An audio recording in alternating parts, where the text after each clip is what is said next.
in this episode of Plants of the Gods. Join ethnobotanist Dr. Mark Plotkin as we embark on a journey learning about one of the most widely used mind-altering substances, tobacco. In the first half of this two-part discussion, we'll hear about the different species of tobacco and their uses, as well as an overview of the dark side of tobacco's history. Welcome back to Season 4 of Plants of the Gods. Today, I want to start with a quote from my friend and fellow ethnobotanist, Dr. Glenn Shepard, who wrote, quote, "Psychoactive plants have played an important role in medicine, religion, ritual life, and recreation since ancient times in shamanic religions, which appeared to have dominated throughout much of human prehistory. Trance induced by psychoactive plants and fungi and other techniques permits direct contact with the divine. For this reason, plants, hallucinogens, and other psychoactive biologicals have been considered by cultures throughout history as plants of the gods, sacred substances that bring knowledge, power, healing, and mystical insight, but must be used with the utmost respect and caution." Glenn has written on all things Amazonian, from ayahuasca to Brazil nuts, among other things, but he's a leading authority on the shamanic use of tobacco in the South American rainforest.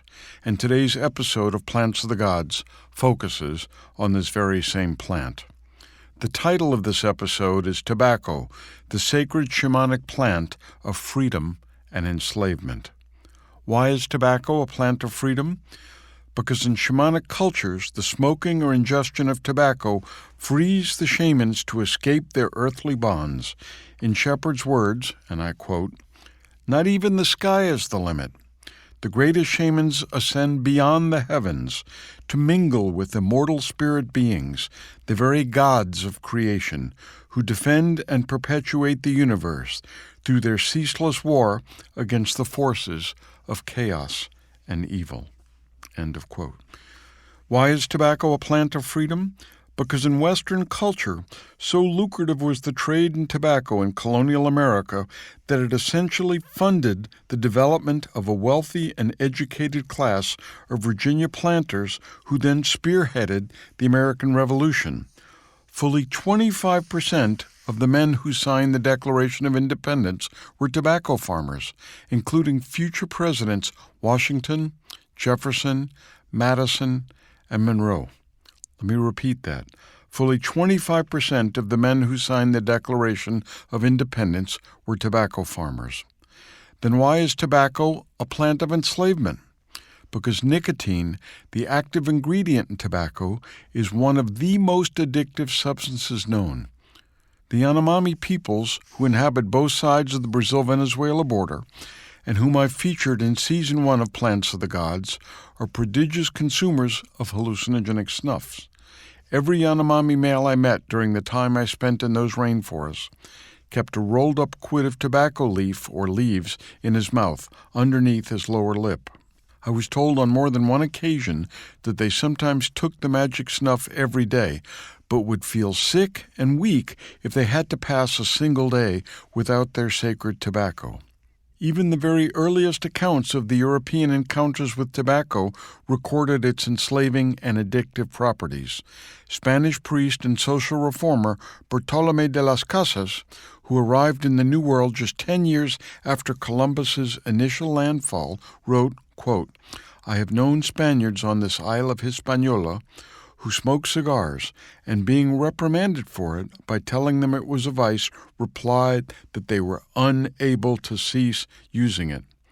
Or as Mark Twain put it several hundred years later, quote, "Giving up smoking is the easiest thing in the world. I know, because I've done it thousands of times." And tobacco enslaved peoples in other terrible ways as well. When it became clear that the Chesapeake region was extraordinarily well-suited for tobacco cultivation and that this production required enormous inputs of labor, tobacco led directly to the importation into the American colonies of the first African-American slaves in 1619. So what is tobacco?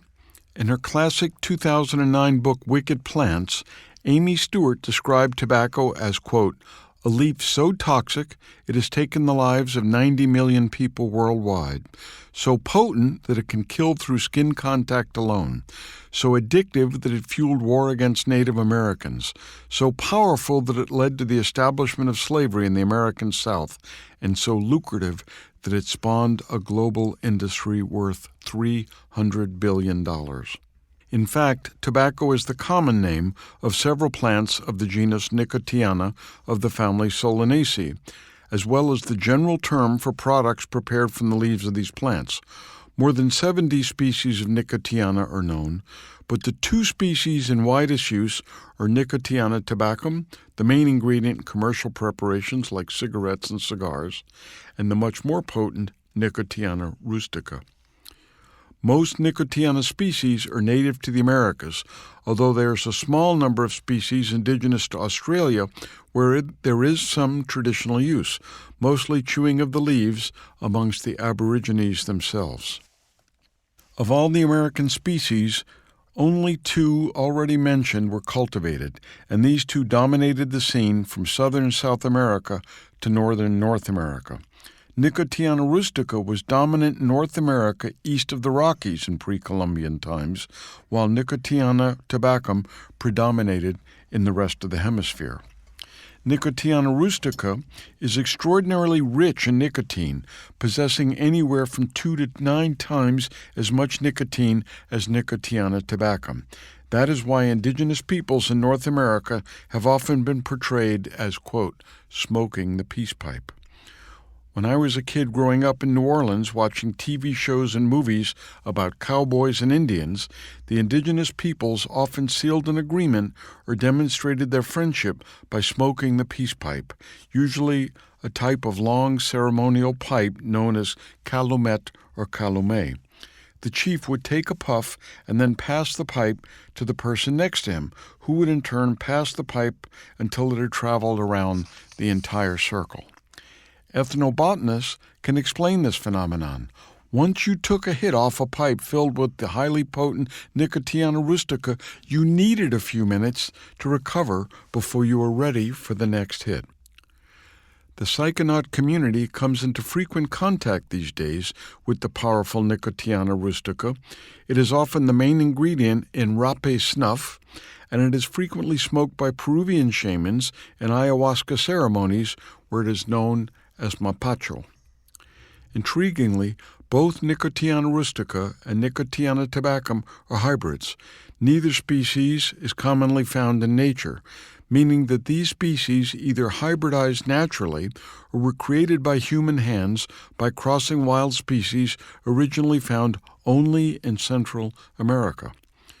Nonetheless, by the time of the arrival of the first Europeans in 1492, indigenous peoples from southern Alaska to Chile had tobacco growing in their gardens. So great was the appeal of this plant for pleasure, as medicine, as a key component in shamanic rituals, or even as an ornamental in indigenous gardens because of their stunningly beautiful pink and white flowers.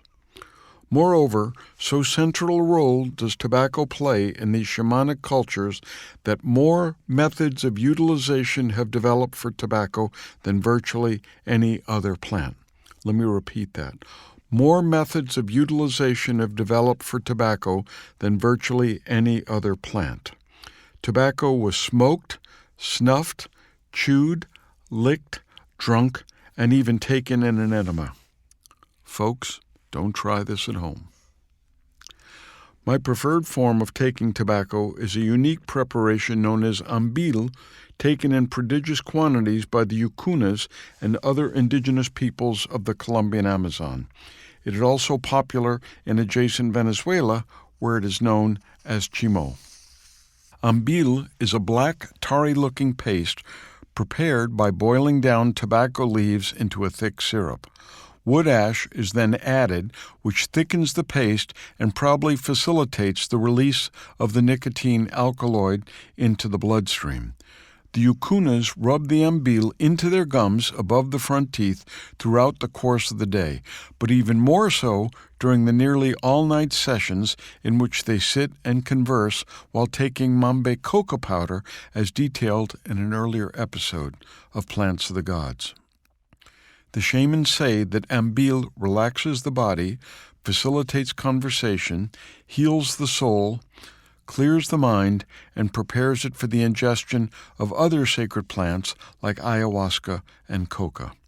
For an ethnobotanist, life does not get any better than sitting around the fire in an enormous maloca roundhouse in the middle of the Amazon rainforest, taking ample doses of both ambil and mambe coca powder, while listening to ancient shamans share recipes for healing plants and stories about the invisible worlds that only they can see and visit. Now, a word about the etymology of tobacco and its origin. Because the Spaniards were more determined to destroy the original cultures of the Americas than to document them, there exists some uncertainty about the origin of certain words in indigenous languages. History was made on November 5, 1492, when two Spaniards, Luis de Torres and Rodrigo Jerez, who had been delegated by Christopher Columbus to explore the interior of northern Cuba, returned from their 4-day sojourn and reported on a peculiar custom they had observed. The Taino people made a roll of the leaves of a plant the Spaniards had never seen before, and then lit the roll on fire and began to, quote, drink or, quote, swallow the smoke. The Spaniards simply did not know how to describe the custom we all now know as smoking. The Tainos called the roll of leaves tobacco, meaning that their word for tobacco actually refers to what we would call a cigar. Their word for tobacco is cohiba, which is now the commercial name for several expensive brands of cigars. The Taino language is also believed to be the origin of such commonly used English words as barbecue, canoe, and hammock. And I hope some of our Taino friends who are regular listeners of this podcast will check in with us if we've gotten any of this wrong, and we'll put the corrections in the show notes. The origin of our word cigar is even more peculiar. Some of the first tobacco seeds brought to Spain were planted southwest of the city of Toledo, just across the Tagus River, in a region known as Los Cigarros, named after the cicadas, cigarros in Spanish, which plague the area. Furthermore, cicadas are dark in color, thick in the middle, and tapered at either end, not unlike cigars, hence the name cigar. Now let's chat a bit about the history and prehistory of tobacco use. In 1979, the ethnobotanist William Emboden wrote, quote, "Tobacco juice was probably the first narcotic used in South America."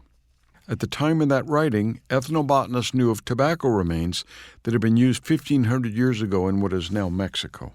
But in late 2022, Dr. Darren Duke of the Far Western Anthropological Research Group and his colleagues published a blockbuster paper detailing human use of tobacco in a once lush corner of northwestern Utah. The tobacco remains were dated 12,300 years ago, an age where mammoths still roamed the Americas. In 1979, over 40 years before Duke's recent astonishing findings, ethnobotanist Peter Furst presciently wrote, and I quote, "It is entirely possible that tobacco is the most ancient cultivated plant in the Americas, older even than the earliest varieties of corn and other Native American food plants. There is, of course, no reason why the first cultivations should not have been intended to feed the spirit rather than the stomach." I love that quote. Now I want to describe for you my favorite piece of shamanic art, the statue of Xochipilli, the Aztec god of flowers. Xochipilli was found on the slopes of Mount Popocatépetl, an active volcano, which is the second highest peak in Mexico, and the statue now resides in the National Museum of Archaeology in Mexico City, and I'll put a picture I recently took of Xochipilli in the endnotes.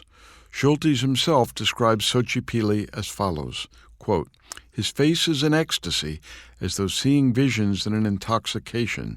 His head is slightly tilted, as though hearing voices.